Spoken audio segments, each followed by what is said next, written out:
tiga nikmat utama yang diberitahukan oleh Nabi seakan-akan kita dapat nikmat dunia dan seisinya.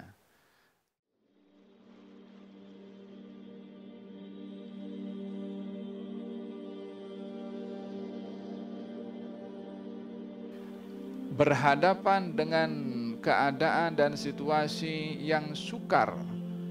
Kalau kita dalam pepatah ada kata sedia payung sebelum hujan, itulah yang menjadi pembahasan dalam surat ini, dalam surat Yusuf ini.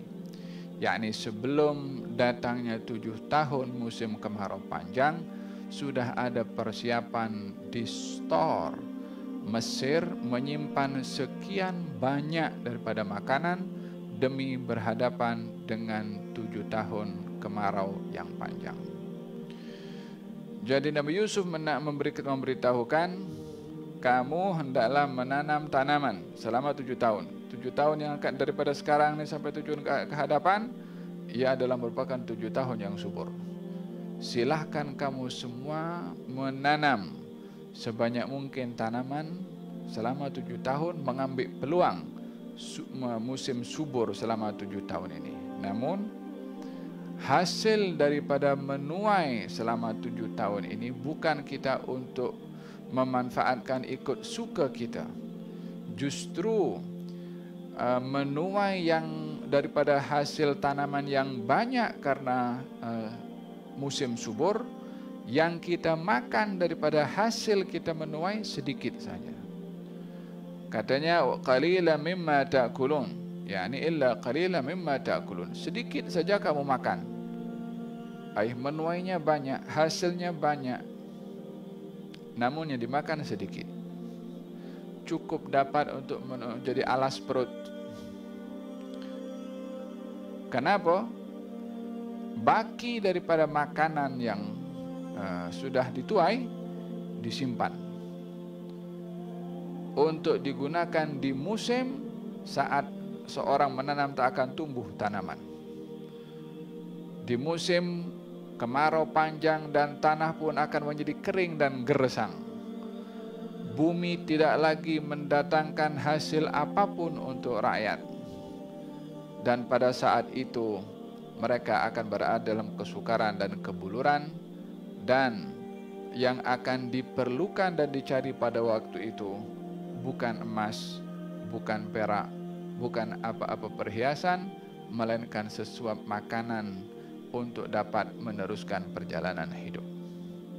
Ya, terkadang emas tidak akan berguna ataupun perak tidak lagi berguna bila mana tiba satu zaman di mana yang diperlukan makanan dan bukan lagi kekayaan berupa kebendaan. Walihada baginda Rasulullah sallallahu alaihi wasallam bersabda tentang nikmat yang besar diberikan oleh Allah Subhanahu wa taala kepada seseorang, di antaranya adalah makanan yang dapat mengisi perut atau menjadi alas perut. Man asbaha aminan fi sirbihi mu'afan fi badanihi wajada quta yaumihi faqad hizat lahu dunya bihadafiriha. Barang siapa yang di pagi hari itu dia aman di rumahnya, sehat tubuh badannya, dapat makan pada hari itu, yakni pada harinya, maka dia sudah mendapatkan kenikmatan dunia dan seisinya. 3 nikmat utama yang diberitahukan oleh Nabi seakan-akan kita dapat nikmat dunia dan seisinya. Nikmat aman, nikmat sehat tubuh badan, dan nikmat makan. Penonton dirahmati oleh Allah Subhanahu wa taala, dengan demikian ayat ini membicarakan tentang nikmat, dan juga ayat ini memberikan inspirasi kepada negara untuk mempersiapkan dengan kekayaan menyimpan sumber pemakanan yang cukup untuk masyarakat tidak kebuluran dan tidak pupus dengan kematian disebabkan ketiadaan makanan. Alhamdulillah, nikmat Allah Subhanahu wa taala berikan khususnya kepada kita di Malaysia selama PKP yang sedang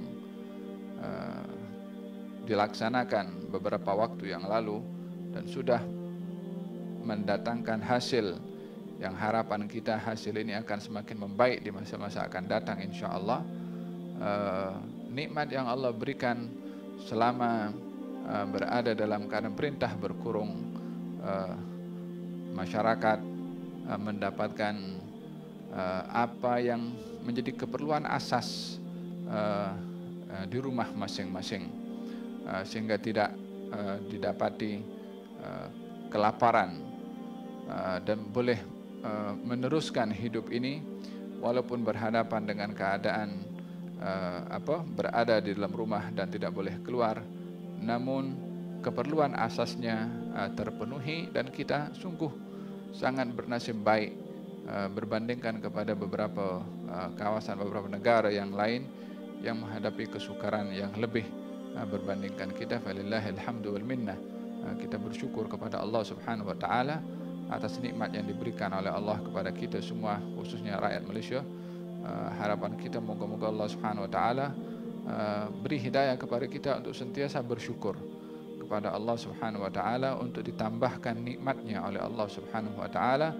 Kita bersyukur dengan nikmat aman akan ditambahkan aman.